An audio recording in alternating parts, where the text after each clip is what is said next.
ela tinha voltado do Brasil e ela estava muito entusiasmada com o Tatu Canara. Não sei, isso aí pode ser intuição da mãe, sei lá, de outras crianças conversando, não sei. 10! Nota 10! O senhor vai gostar, hein? Bebê diabo parou o táxi na avenida. Ao vivo é muito pior. Eu sou a Camila Quintel. E eu, Danilo Corsi. E no episódio de hoje vou contar uma história maluca brasileira, que envolve um sequestro de uma filha, seguido do sequestro do próprio pai, numa confusão televisiva de criminalidade nonsense que só poderia acontecer no Brasil. Sim, vou contar a história do sequestro de Patrícia Bravanel e de seu pai, o próprio Silvio Santos, falecido no passado. E já avisando, este não é um episódio sobre a vida toda do Silvio Santos, que ainda vamos ter um dia, talvez. É só um episódio bastante maluco dessa trajetória da vida dele. Mas vamos falar um pouco sobre vinho. Danilo, o que o Drink mandou pra gente hoje? O vinho de hoje é o Travessia by Santos Lima IG Lisboa 2018. Um vinho tinto português feito com as uvas Syrah, Touriga Nacional, Trincadeira, Camarate e Castelão. Ele é um vinho super bem avaliado que combina com arroz de pato, bife bourguignon, batata assada recheada com cogumelos e queijos e está por menos de R$140 lá no Drinco. Brinde história? Tchim, tchim. Tchim, tchim.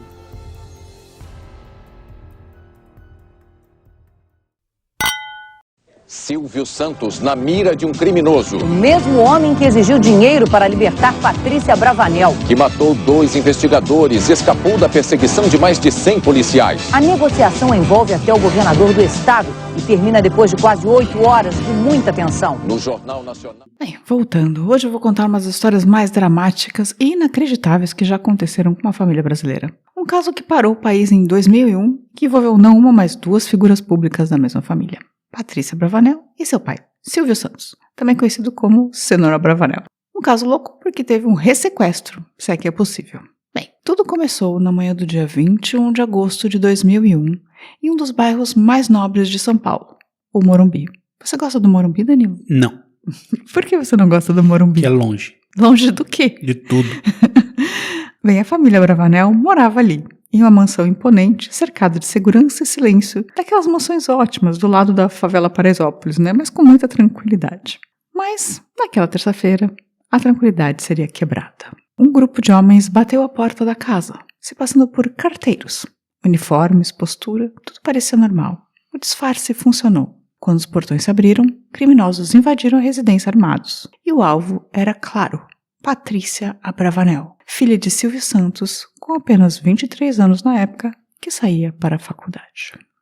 Segurança ruim, hein? Você acha que seguranças Nossa. não devem abrir a porta para carteiros? Pelo amor. Eles abriram a porta para carteiros. Bem, a Patrícia era uma das 6 filhas do Silvio, aquelas que assistiam os filmes. E que ele teve 2 filhos no primeiro casamento, a Cíntia e a Silvia, que era adotada. Então essa primeira mulher morreu de câncer e ele casou de novo com a Iris Bravanel e teve mais 4 filhas: Daniela, Patrícia, Rebeca e Renata. E eu não sei por que a Patrícia era o alvo, isso a gente nunca soube. Mas só a Patrícia, né? A Patrícia e só ela foi sequestrada ali mesmo diante dos funcionários da casa. Em poucos minutos, ela foi colocada em um carro e levada a um cativeiro, que ficava a 3,5 km dali, na rua Áurea Batista dos Santos, que é uma rua residencial classe média, no mesmo bairro do Morumbi, perto do estádio. Era o início de um dos episódios mais midiáticos da década. Danilo, você lembra do sequestro das filhas do Silvio Santos? Lembro. Mas pra mim era mais antigo, não era 2001. Achei que era na década de 90. Você viu como você tá velho? Porque você acha Pois já é. que o começo de 2001 era a década de 90. E você tem alguma ideia de por que eles escolheram a Patrícia dentre todas as Faço a filhas? menor ideia. Eu também não tenho. Durante 7 dias, Patrícia ficou em poder dos sequestradores, que consistiam em 3 homens e uma mulher. Na casa também ficava uma criança de cerca de 5 anos, segundo relatos dos vizinhos depois da situação. Eles foram entrevistar o cara que alugou a casa, eles alugaram a casa por R$2.400 por 3 meses e ainda deram um sofá de R$600 pro cara, então o cara tava mó feliz. Era no Morumbi essa casa que eles colocaram as pessoas, mas era uma parte menos nobre do Morumbi. O Morumbi tem momentos também. Segundo a própria Patrícia, os sequestradores foram muito respeitosos e até gentis com ela. Chamavam de princesa, eles rezavam juntos, conversavam sobre a vida e até demonstravam uma visão de mundo crítica e melancólica, como se fossem pessoas boas, segundo elas, mas arrasadas pela desigualdade social. Você acha então que a Patrícia Abravanel, além de crente, Isso é marketing. tem consciência de classe? Não tem. Mas depois do sequestro ela deu essa grande declaração sobre desigualdade social no Brasil. Mas enquanto isso, a pressão aumentava. A polícia estava mobilizada, as negociações do resgate aconteciam em sigilo. O valor acertado era R$500 mil. E o dinheiro foi pago.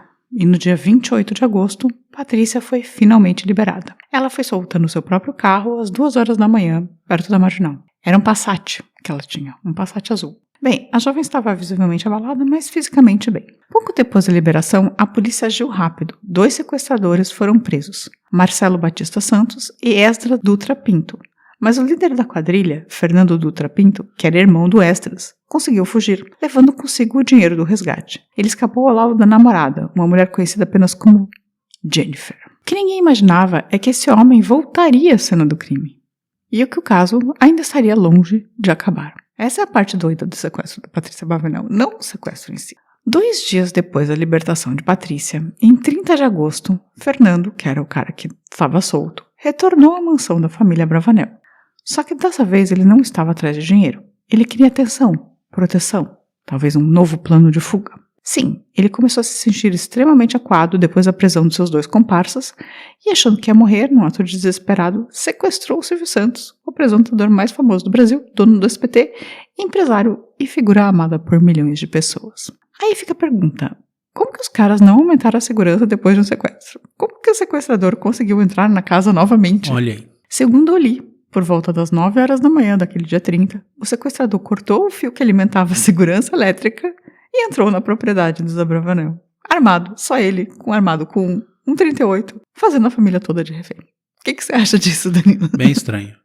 Não é bizarro? Muito estranho. Tipo, a mulher acabou de ser sequestrada, a filha. Soltaram a menina. 2 dias depois, o cara vai, corta o fio da cerca elétrica e entra na casa, só com um 38, o cara sozinho, invade a casa e sequestra os caras de novo. É um ressequestro, gente. É um ressequestro. Sem alimentar a teoria da conspiração, mas nessa época aí o Banco Pan-Americano dele tava com problemas, né? Ah, então você acha que é o Banco Pan-Americano? Não sei. Bem, Silvio Santos, aos 71 anos, foi mantido refém dentro de sua própria casa por cerca de 8 horas. Aí a tensão tomou conta do país. Era como se ninguém acreditasse no que estava acontecendo. Não dá pra acreditar mesmo no que estava acontecendo. O cara acabou de sequestrar a mulher, ele é o fugitivo. E ele entra na casa e sequestra de novo as pessoas. É bizarro. O Brasil parou. Emissoras interromperam suas programações para cobrir o evento ao vivo. E isso foi uma loucura, porque os concorrentes do SBT tiveram de cobrir justamente o sequestro do dono do SBT, né?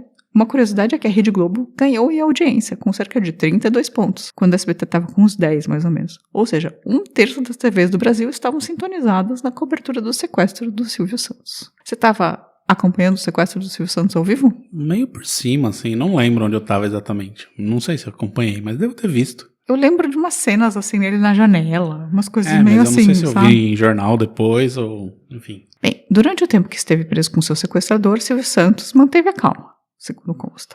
Ele conversou com Fernando, distraiu, tentou entender seu estado mental, que também não estava nada bem. Silvio foi quem sugeriu que a esposa, Iris Abravanel, e as filhas saíssem da casa, o que de fato aconteceu logo depois do começo do sequestro. Ele já liberou as meninas para sair. Do lado de fora, a situação era delicada. Fernando exigiu um helicóptero para fugir. Eu amo isso de exigir um helicóptero. Eu também ia exigir um helicóptero. E você? Mas se ele quer fugir, ele já tava fugindo, pô. Não, ele tava tentando refugir. Mas por quê? Ele tava tentando refugir. A polícia cercou a residência, né? E quem assumiu o comando das negociações foi ninguém menos do que o então governador da época de São Paulo, Geraldo, vice-presidente Alckminho. Sim, o próprio governador foi pessoalmente até a mansão. Geraldinho mostrando sua coragem diante das adversidades. Uma coisa que simplesmente não acontece. Imagina o governador do estado na casa com o sequestrador. Sim, Brasil. Ele entrou na casa, conversou diretamente com o Fernando e prometeu que sua integridade física seria preservada se ele se rendesse. Segundo Fernando, o pior era ver a família dele sendo acossada por algo que ele e o irmão fizeram. Parece que a família tinha sido ameaçada pela polícia, basicamente. O cara ficou bem preocupado. E isso foi uma das atitudes desesperadas. O cara meio que perdeu a linha também, né? Mas enfim, e o que você acha do governador entrar no meio do sequestro e entrar na casa? Galhofa.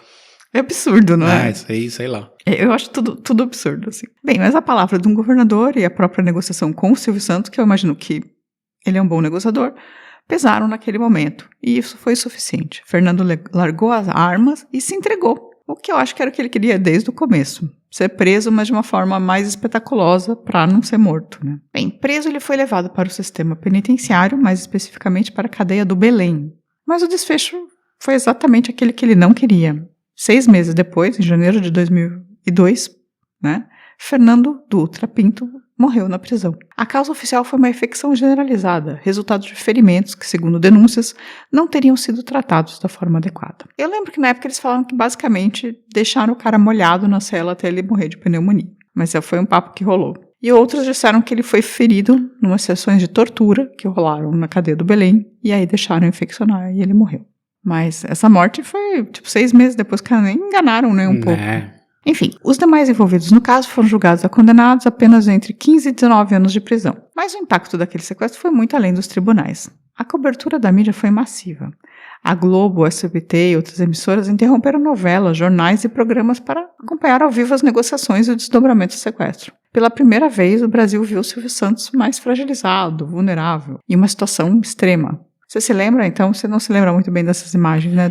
Das imagens eu não lembro se eu parei pra assistir, assim, mas naquela época era tudo muito bizarro, né? Teve o ônibus 174 que eles passaram ao vivo, tem aquela outra menina que a gente precisa contar a história lá, que é a Sônia Abrão matou a menina, né? Sim, a Eloá. Eloá, isso.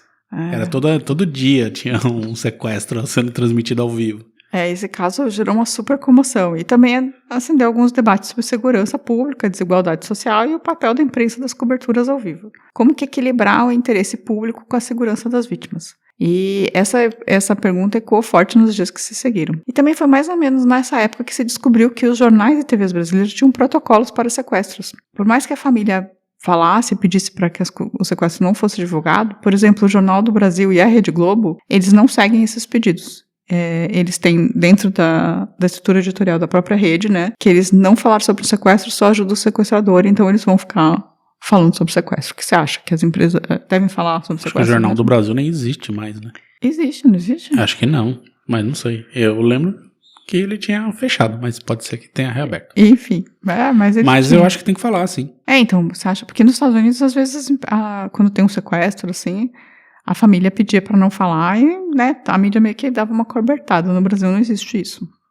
Mais de 20 anos depois, né, que foi 20 anos agora já desse momento, o sequestro da Patrícia Bravanel e do Silvio Santos ainda é lembrado como um dos episódios mais marcantes da história recente do país. E é um filme que chegou a ser produzido sobre o caso, que chama Silvio, o Sequestro, que está na HBO. Que é com o Rodrigo Faro, né? Então, eu vou ser bem sincera. Eu não assisti, mas minhas filhas assistiram. Não tô brincando. Ninguém assistiu. Eu fui começar a assistir, mas assim, sério. Rodrigo Faro. Então, ele tá meio caracterizado, assim, começou a me dar um nervoso, e aí eu parei, aí eu fui ler sobre o assunto e peguei outras fontes. Gente, desculpa esse filme, não assisti. Espero que vocês tenham assistido, que vocês gostem e tal. Bem, e se há uma lição nesse episódio é que talvez ninguém tá imune à violência, né? Nem mesmo os caras mais famosos do Brasil, né? Os que mas parecem a segurança dessa aí também, pelo amor de Deus, né?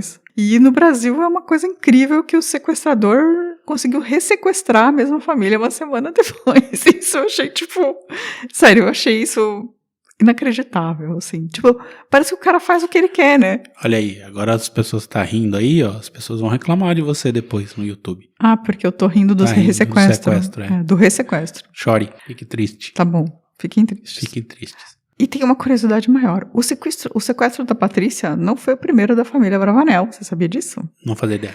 Quase 10 anos antes, em maio de 1992, a irmã de Silvio Santos, Sara Bem-vinda Bravanel Soares, também foi vítima de um sequestro. Ela foi abordada a sair do seu apartamento na Tijuca, na zona norte do Rio de Janeiro, e colocada no porta-malas de um Chevette, o que deve ser horrível ser colocado no porta-malas de um Chevette, imagina. Onde permaneceu amordaçada e amarrada por mais de 15 horas. Durante esse tempo, o carro foi aberto apenas uma vez para que ela escrevesse um bilhete à família e comesse alguma coisa. O resgate pedido pelos criminosos foi de $500 mil, mais do que a filha do Silvio Santos. Segundo a família, nunca chegou a ser pago. O carro foi encontrado abandonado a apenas 100 metros de uma área militar, no Caju. A investigação da Divisão Antissequestro da Polícia Civil do Rio de Janeiro conseguiu chegar aos criminosos com a ajuda de escutas telefônicas e informantes infiltrados em favelas. Ao todo, 5 homens foram indiciados, mas apenas 3 acabaram condenados.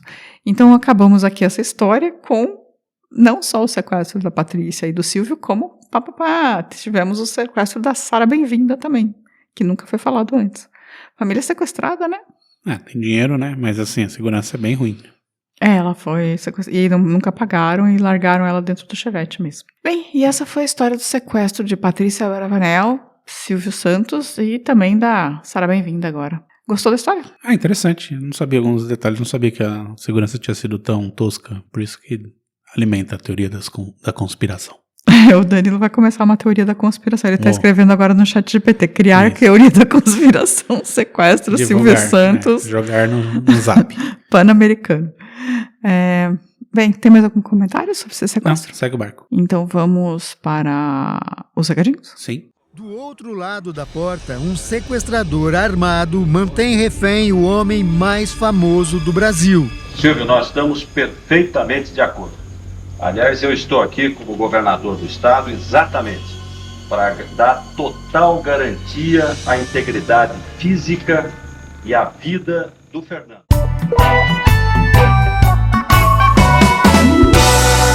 Recadinhos. Danilo, se alguém quiser escrever, foi sequestrado e quiser escrever um pedido de ajuda pra gente, como faz? Não faz. Pede ajuda pra outra pessoa. Aqui não vai rolar, não. A gente não é TV Globo. A gente não tem alcance. Não, e nem um bilhetinho de sequestro, um bilhetinho de socorro? Vai dar ruim. Então, se alguém só se quiser se comunicar com a gente, como faz? Pode mandar um e-mail para contato@muitopior.com.br. Pode ir no nosso site e deixar um recado por lá. Pode procurar a gente no Facebook, no Instagram e no X, que são as nossas redes sociais. E nos nossos canais no Spotify, enquanto ele desistir, né? Se a gente não tomar um bloco lá, e no YouTube. Você acha que a gente vai tomar um bloco no Spotify? Eles estão reclamando de fato da gente usar músicas no episódio. No episódio sobre músicas. Sobre 50, por enquanto foram 58 episódios flegados. Gente. Eu recorri, vamos ver. Talvez a gente tenha que sair do Spotify e fazer em outras plataformas. A gente coloca pouquíssimo tempo das músicas só pra, pra mostrar pra vocês. Alguns episódios de música que faz sentido, né? Então, e aí acontece isso. Bem, enfim, tristeza. Bem, agora para os comentários. No Spotify, no episódio da Carla, sim, Helenara está em Leitão. Nossa querida Helenara mandou: eu nunca vi uma realmente, mas morria de medo que levasse algum gato meu quando era pequena. A carrocinha era uma espécie de bicho-papão da minha infância. Já no voo da Air France 447, o Brendo França mandou: isso não existe? Além da falta de respeito, falta de conhecimento também. Os títulos da família real não são definidos por nenhum tipo de reconhecimento governamental. Eu não sei o que foi falado sobre isso aí, mas eu quero dizer que se isso não existe, tem a ver com família real, eu quero dizer que isso realmente não existe. Família real brasileira. E acho ótimo que seja uma falta de respeito. E eu diria que o conhecimento tá aí.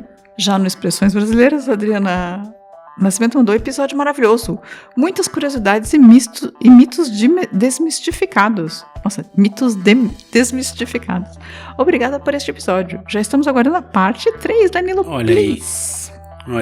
Vamos ver. E a Helenara mandou: bom dia, adorei saber mais sobre as expressões que usamos no dia a dia. Não lembro se já falaram sobre, mas tem uma história bem interessante em Porto Alegre.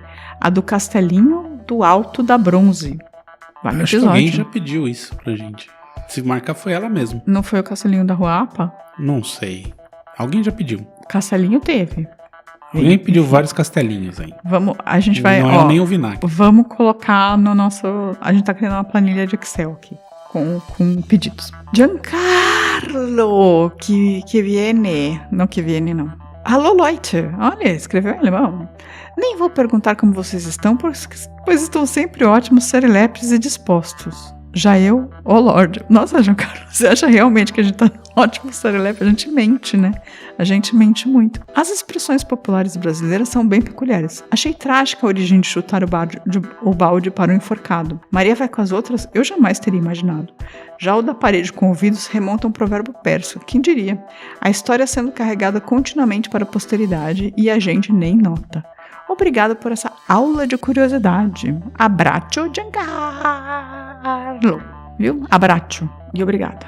Já a Tânia Alexandre mandou: me divertir muito com esse episódio. Comente, Danilo, também. Comente. Divertido. No Paulo Diniz, a Rosa, só Rosa, mandou. Menina Rosa mandou: olá, casal. Não sou de comentário. mas ouço todos os episódios, eu imagino. Amei o episódio do Paulo Diniz, sou apaixonada pelas músicas dele. E olha que sou paulista de Bariri. Bariri. Vida longa ao casal. Você conhece Bariri? Só de ouvir falar. Eu não conheço. Mas eu também não sou do estado de São Paulo, né? Já no lado B do rock anos 80, Rafas mandou: épico Dr. Silvano e companhia cantando Fui Dar Mamãe no programa da Xuxa, cheio de crianças. Muito Brasil anos 90. Abraço, casal. Rafael de Ouro Branco, Minas Gerais. O show da Xuxa era master, né? Tinha o Dona Short Dick Man lá também. Dona Short Dick Man. Eu gostava muito de Dr. Silvano nessa época. Eu era criança, eu achava aquele cara, ele era um cara gordo, né? Tipo, grande, figuraça. Assim. Hã? Figuraça, eu achava. E tem uma música que cantava, que era tipo Senhor Miyagi, que eu lembro na minha cabeça até hoje, que eu acho que eu sou a única pessoa que lembra dessa música. Enfim. No YouTube, no episódio TAN 283, João Maciel mandou: que história incrível. Já no Mãe Cacilda de Assis, a gente tem o Leandro Ibanez, números falando: pobre povo brasileiro com sua ignorância sempre manipulada pelos políticos. Manifestação de golpista é o teu cu. Ele pode abraçar lá o rapaz da família real lá e todo mundo orar pro pneu. Tem aqui, vamos todo mundo orando pro pneu. O nosso Leandro e o rapaz do família real. Tudo ali. Todos os Orleans Bragança lá. Já o campus de concentração do Ceará, a Dona Zezé, números, mandou: misericórdia, que covardia. Sim. Fato. Já no assalto ao Banco Central, La Casa de Papel do Brasil, o Marlon Alves, que tá ouvindo todos os nossos episódios, ele falou: seria muito engraçado se o Mito tivesse liderado esse assalto. Ia pôr o professor dele pra comandar, o Olavo. O assalto da Casa de Papel no Brasil foi tudo errado. Eles não iam conseguir nem entrar no lugar. Mas os caras também não foram... enfim, eles conseguiram, né? Conseguiram. Já no Madame Satã, muito massa, parabéns, casal. Ele também comentou. E no Expressões Populares Brasileiras, parte 2, o Charles de Castro, nosso amigo Happy 90, Charles de Castro, mandou: salve, pessoal. Impressão minha ou vocês estão querendo acabar com o podcast? Essa música que tocou antes de começar o episódio me deixou apreensivo. Cara, eu não lembro que música que é. Eu não lembro. Assim, sendo sincero, Charles de Castro, toda semana a gente quer acabar com o podcast. Toda semana. Eu olho pro Danilo e a gente fala assim: Cansou. Nossa, já deu, né? Vamos parar. E aí a gente faz mais uma semana. Toda semana. Ou a gente faz ou a gente abre um apoia-se, né? Então, toda semana a gente faz a gente tem essa mesma discussão, que não é uma discussão, é só tipo um olha pro outro e faz: será? E aí a gente continua. Não sei até quando. Até um momento vai. Até um momento. Até uma hora vai. Mas por enquanto tá indo, né? Já no nosso nossa comemoração de 6 anos, pra você ver como faz tempo que a gente tá olhando uma cara do outro. No 7º ano já. O Nélio Ramos mandou: parabéns, muito sucesso, casal. Só acho que tá faltando a cerveja nessa comemoração. Fato, não estamos bebendo esse mês. Não, e a gente tá na foto de comemoração, a gente tá só com sanduíches de Santos Bratwurst. No Instagram, a Brígida falou: muito bom esse episódio. E falou: vocês não leem meus comentários. Mas ela não comenta. Quando ela comenta, a gente ouve. A pessoa pode ter perdido alguma aí. Brígida, tô aqui comentando seu comentário. Eu tô lendo seu comentário. Por favor, comente mais e a gente sempre lerá os seus comentários. Exatamente. Silvia Rumi mandou: bom dia, casal. Na cidade que eu cresci não havia carrocinha. Quem recolhia os animais da rua era um senhor que conhecíamos como Cacheado. Um homem que era um poço de bondade. Ele tinha uma carroça puxada por um cavalo. Ele era a carrocinha. Recolhia coisas na rua a todo tipo e levava os bichinhos com ele. Morava como um caseiro de um sítio e deixava os bichinhos por lá. Depois ela vai acabar com a infância dela, descobrir que ele vendia pro circo. O senhor Cacheado, que vendia pro circo pra alimentar os leões. E aí cai a casa. Acaba com o sonho da infância. Não, é uma brincadeira. Brincadeira, o senhor Cacheado era bonzinho. Já no episódio do Paulo Diniz, a Céfia Souza mandou: eu cresci ouvindo, meu pai sempre colocava nas festas e no carro. Obrigado por relembrar, parabéns pelo trabalho. Aliás, pelo que eu descobri nos comentários, o Paulo Diniz é um sucesso entre os pais. Eu preciso ouvir mais. Todos os pais ouviam o Paulo Diniz, então eu ouvi também. Porque você é pai. Também. Entendi. No Expressões, a Silvia Ramin mandou: bom dia, casal, pelo excelente episódio. Aquela Maria vai com as outras me surpreendeu. Obrigada e abraços. É na bica. Já a Isha mandou um recado dizendo que pra gente falar sobre o túmulo da Clara Nunes e sobre o Circo Vostok. Ela já tinha pedido o Circo Vostok. Isso é verdade. A gente tem um episódio da Clara Nunes, mas sobre o túmulo dela, não sei. Porque é uma coisa tipo de reverência e tal. Ah, tá. E tem até uma música. Depois ela também mandou um outro comentário sobre uma música. E o Ricardo Cravo mandou que vai sair um filme sobre os malês. Boa. que a Revolta dos Malês é um episódio que a gente tem que fazer também. Vocês têm razão. Precisamos. E Ricardo Cravo, eu vou botar o efeito Casemiro nos próximos episódios. Aguarde. Olha aí, fraude. Aguarde. Eu tô colocando na frente. E é isso. Vocês têm mais algum comentário? Tem a galera ali, né? Gente, eu esqueci completamente. Porque... Olha aí. Que desprezo. Quem não comentou, mas deixou seu like, foi aqui ao fim, a Lagosta Beat, Evaldo Novellini, Nana PJ, a Melissa Mitz, né, que nem entende o que a gente falou, Alessandro Soares, Silvia Reis, Wagner Vintage, Celfa Souza, Tendo Pinada Oficial. Foram as pessoas que deram um curtir. E um salve pro Cláudio Schubach lá no X, ou Twitter. E deve ter o Renato Alves e o Straioto lá no Facebook, que eu esqueci de ver o Facebook, mas eles são sempre eles. Então, um abraço pra todo mundo. É isso? É isso. Semana que vem estaremos de volta. Um beijo. Tchau, tchau. Tchau.